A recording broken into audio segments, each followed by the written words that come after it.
En este episodio nos proponemos adentrarnos en la temática de los sesgos cognitivos. Estos sesgos, patrones predecibles en nuestra forma de pensar, han emergido repetidamente en las investigaciones previas para este podcast. Por ello, considero esencial abordarlos de manera sistemática para una comprensión unificada y profunda. Su relevancia es particularmente acentuada en el ámbito de la inversión, dado su impacto directo en nuestra toma de decisiones y financieras. Hoy desglosaremos sus orígenes fundamentales, examinaremos cómo se manifiestan específicamente dentro de los mercados financieros y analizaremos el impacto que ejercen sobre nuestro comportamiento como inversores. Esta exposición se centrará en dos categorías principales, los sesgos de juicio y sesgos emocionales. Sin embargo, es importante aclarar que estos no son todos los sesgos que existen, ya que hay más de 180 sesgos, por lo cual vamos a ahondar en los más importantes. Soy Roberta Márquez, psicóloga clínica y analista de mercados bursátiles, y esto es Psique Fibonacci, un podcast donde la mente y el mercado dialogan sin máscaras. Para comprender los sesgos cognitivos, primero debemos establecer un marco sobre cómo opera nuestra mente. ¿Por qué en ciertas ocasiones nuestras decisiones se desvían de la lógica? La respuesta reside en lo que se conoce como racionalidad limitada, un concepto introducido por el premio Nobel Herbert Simon.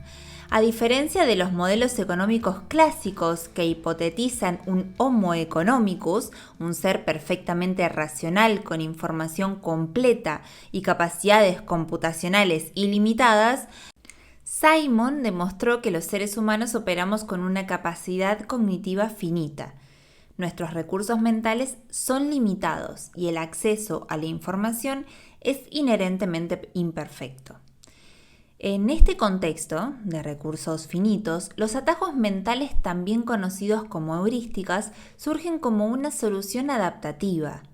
Son estrategias simplificadas que nuestro cerebro utiliza para tomar decisiones de una forma rápida y eficiente en entornos que son complejos e inherentemente inciertos. Son una optimización para la supervivencia en un mundo de información incompleta. Sin embargo, la misma eficiencia que nos permite funcionar cotidianamente puede, bajo ciertas circunstancias, conducirnos a desviaciones sistemáticas y predecibles de la lógica y la probabilidad. Estas desviaciones son precisamente lo que denominamos sesgos cognitivos. Ahora, el pilar fundamental para entender cómo estos atajos se transforman en sesgos en el ámbito financiero provienen del trabajo pionero de Daniel Kahneman y Amos Tversky, delineado en su teoría de las perspectivas, Perspective Theory. Esta investigación reveló un aspecto crucial de la cognición humana, que nuestra valoración de las ganancias y las pérdidas es asimétrica. Un ejemplo clave es que la desutilidad o el dolor psicológico de experimentar una pérdida es considerablemente mayor que la utilidad o placer de obtener una ganancia de la misma o mayor magnitud. Esta asimetría emocional y la naturaleza subjetiva de nuestra perspectiva del riesgo son desviaciones significativas de los modelos de utilidad esperada y sientan las bases para la irracionalidad observada en las decisiones financieras. Pero lo que se descubrió no fue solamente esto. La interacción entre los atajos mentales inherentes a nuestra cognición y la dinámica propia de los mercados financieros dieron lugar a una diversidad de sesgos, y vamos a hablar de algunos de ellos. Consideremos en primer lugar los sesgos de juicio, donde nuestra percepción puede distorsionar la lógica. El sesgo de confirmación es un ejemplo bien documentado en la psicología cognitiva. Implica una tendencia intrínseca a buscar, interpretar y recordar información de una manera que valide nuestras creencias o hipótesis preexistentes. No solo seleccionamos activamente la información que apoya nuestra visión, sino que también interpretamos la información antigua de forma congruente con nuestras ideas y recordamos selectivamente los hechos que se ajustan a nuestra narrativa. En el contexto de la inversión, si yo, como inversor, estoy convencido del potencial de una empresa tecnológica emergente, tras haberla investigado y creyendo fuertemente en su futuro, manifestaré este sesgo. Si me encuentro con una noticia que reporte ventas trimestrales positivas, la interpretaré como una validación irrefutable de mi tesis de inversión. Sin embargo, si un informe de analistas externos o muchos informes de analistas cuestionan el modelo de negocio de la empresa o advierte sobre una competencia creciente, mi tendencia será a descartar esta evidencia, a racionalizar que el analista no comprende el verdadero valor de la compañía o simplemente a ignorarlo. Este patrón de comportamiento puede resultar en la retención prolongada de posiciones perdedoras, ignorando señales críticas hasta que el impacto negativo es sustancial. Consecuentemente, reforzamos decisiones subóptimas o generamos una resistencia a adaptar nuestra estrategia frente a nueva información objetiva. Otro de los sesgos importantes es el de anclaje. Originalmente descrito por Tversky y Kahneman en 1974, describe nuestra propensión a depender exclusivamente de la primer pieza de información que recibimos, el ancla, al formular juicios y a tomar decisiones. Un aspecto crítico es que el ancla no requiere ser ni relevante ni precisa. Puede ser un número arbitrario, un rumor inicial o incluso un precio histórico percibido. Una vez que esta ancla se establece, nuestros juicios tienden a ajustarse alrededor de ella, aunque este ajuste sea insuficiente o irracional. En los mercados financieros, un ejemplo clásico es nuestra percepción de una acción que históricamente cotizó, por ejemplo, a $100 y ahora se encuentra a 50. Muchos de nosotros como inversores podemos anclarnos a este precio de $100 percibiendo que el valor actual de $50 es una ganga o un descuento, simplemente por ser la mitad de su valor anterior. Sin embargo, este ancla distorsiona nuestra evaluación objetiva e impide un análisis riguroso de si los fundamentos subyacentes de la empresa han cambiado drásticamente o si $50 es de hecho el valor justo en el presente. Esta fijación en el ancla inicial puede llevarnos a adquirir activos sobrevalorados o a desprendernos de activos que están subvalorados de manera persistente, afectando la eficiencia de nuestras decisiones. Por otro lado, el atajo de disponibilidad se refiere a la facilidad y la rapidez con la que ciertos eventos o informaciones vienen a nuestra mente. Un factor determinante acá no es solo la frecuencia, sino la vivacidad o el impacto emocional de la memoria asociada. Eventos dramáticos, noticias impactantes o historias personales muy vividas ejercen una influencia desproporcionada en nuestra percepción de probabilidad o frecuencia, superando el peso de los datos estadísticos fríos. En el contexto de la inversión, una cobertura mediática intensa sobre un quiebre corporativo espectacular o el éxito de una acción en particular puede llevarnos a sobreestimar significativamente la posibilidad de que tales eventos nos ocurran a nosotros.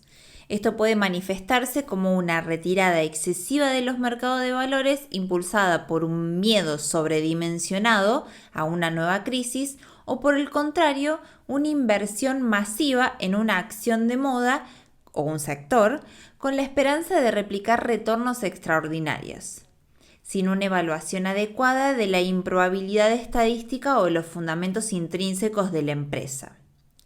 Este comportamiento se observa claramente en el fenómeno de la persecución de rendimientos, donde nosotros, como inversores, asignamos capital a fondos que han demostrado un desempeño superior reciente sin cuestionar si esto se sostiene en el tiempo o si las causas subyacentes de ese rendimiento todavía siguen activas.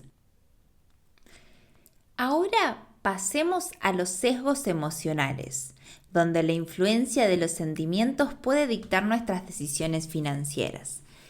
La aversión a la pérdida es un sesgo emocional fundamental y un motor primario de muchos comportamientos irracionales en la inversión. Como habíamos mencionado anteriormente, la teoría de la perspectiva establece que la desutilidad psicológica de una pérdida es intrínsecamente mayor que la utilidad de una ganancia de la misma magnitud. Es decir, el impacto negativo de perder una cantidad de dinero es cualitativamente más intenso que el impacto positivo de ganar la misma cantidad. Esta simetría emocional es lo que impulsa el conocido efecto disposición, donde nosotros como inversores tendemos a mantener activos con pérdidas por un periodo excesivamente largo y a vender activos con ganancias de manera prematura. Consideremos un escenario donde poseemos dos acciones. Una se ha apreciado un 20% y la otra se ha depreciado un 20%. Desde una perspectiva racional, ambas posiciones deberían ser reevaluadas. Sin embargo, la aversión a la pérdida nos lleva a muchos de nosotros a aferrarnos a la acción perdedora esperando su recuperación, para evitar materializar ese dolor psicológico. Paralelamente, una acción ganadora puede ser vendida rápidamente para asegurar las ganancias, lo que irónicamente nos impide beneficiarnos de su potencial de crecimiento a largo plazo. Este patrón de comportamiento no solo erosiona nuestros rendimientos netos de la cartera, sino que tiende a consolidar activos de bajo rendimiento mientras rotamos excesivamente los activos de alto rendimiento. Otro de los sesgos importantes es el sesgo de exceso de confianza, que se manifiesta de dos formas principales en el ámbito de las inversiones. Primero, como una sobreestimación de nuestras propias habilidades, lo que se conoce como una ilusión de control, la creencia infundada de que podemos influir en resultados que son aleatorios o impredecibles.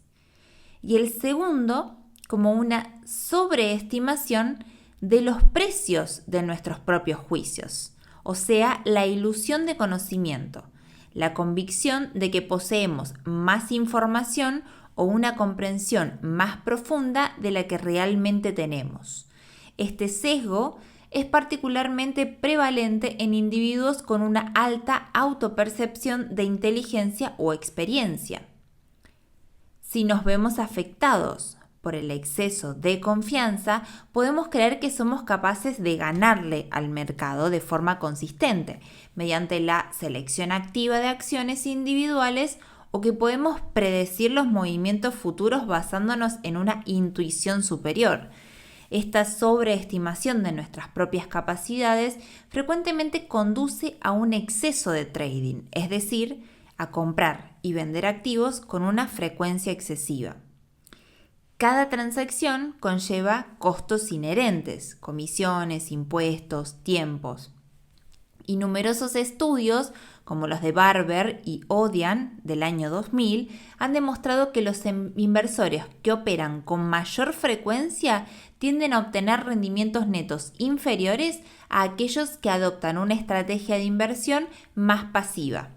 Esto se atribuye directamente a los costos acumulados por las transacciones y a las decisiones erróneas impulsadas por el exceso de confianza. Finalmente, el sesgo de dotación, introducido por Richard Thaler en 1980, describe la tendencia a asignar un valor superior a un objeto o un activo simplemente porque lo poseemos. Este sesgo es un reflejo de nuestra necesidad de justificar nuestras propias decisiones y de un apego psicológico. Una vez que un activo se convierte en nuestro, tendemos a valorarlo no en función de su valor de mercado objetivo o de sus fundamentos intrínsecos, sino por el apego emocional y el esfuerzo o el historial de propiedad. Esto se traduce en la dificultad para desprendernos de un activo, incluso cuando su valor de mercado indica una sobrevaloración irracional o, por el contrario, una caída significativa que sugiere un deterioro del fundamento. Por ejemplo, una acción adquirida hace años por un precio modesto que ahora se ha disparado o desplomado puede ser percibida por nosotros, los inversores, como más valiosa porque es nuestra. Y existe una renuncia a venderla, ya que la propiedad crea un vínculo emocional que distorsiona nuestra evaluación objetiva, y esto puede llevar a carteras subóptimas y a la perpetuación de activos con un rendimiento deficiente. Ahora, la existencia sistemática de estos sesgos cognitivos que operan en todos los inversores poseen profundas implicaciones para la disciplina de la inversión, desafiando directamente la hipótesis de los mercados eficientes propuesta por Eugene Fama, la cual postula que los precios de los activos reflejan intrínsecamente toda la información disponible. Si bien los mercados pueden demostrar eficiencia en la incorporación rápida de nueva información, lo que se conoce como eficiencia informacional, la presencia de sesgos sugiere que las decisiones de sus participantes no siempre son racionales, lo que puede distorsionar la eficiencia alocativa, es decir, la asignación óptica del capital en la economía. La neuroeconomía, que es un campo emergente que integra las neurociencias y la economía, la psicología, etc., está comenzando a elucidar las bases neuronales de estos sesgos.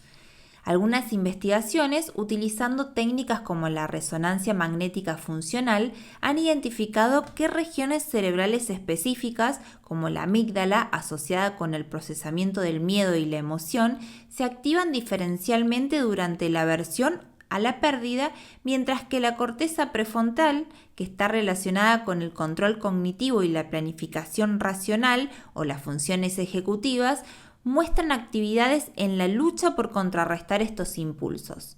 Esto nos confirma que la influencia de los sesgos no es solamente un fenómeno psicológico, sino que tiene una base biológica arraigada a la estructura de nuestro cerebro.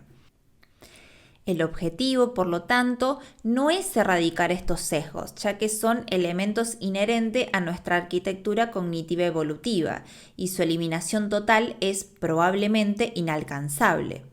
La meta es, más bien, mitigar su impacto en nuestra toma de decisiones, y esto requiere de un proceso de metacognición, que es la capacidad de pensar sobre nuestro propio pensamiento. Este ejercicio requiere ser constante y autorregulado. Entonces, ¿cómo podemos protegernos y mitigar estos sesgos en nuestra toma de decisiones financieras? Acá les presento algunas estrategias prácticas esenciales para poder navegar estos sesgos. Primero, desarrollar un marco de decisión estructurado. Para no sucumbir a las decisiones impulsivas, podemos crear un plan de inversión detallado que incluya criterios claros para la entrada y la salida de posiciones, y adherirnos rigurosamente a este plan reduce drásticamente la influencia de las emociones del momento. Segundo, podemos utilizar listas de verificación.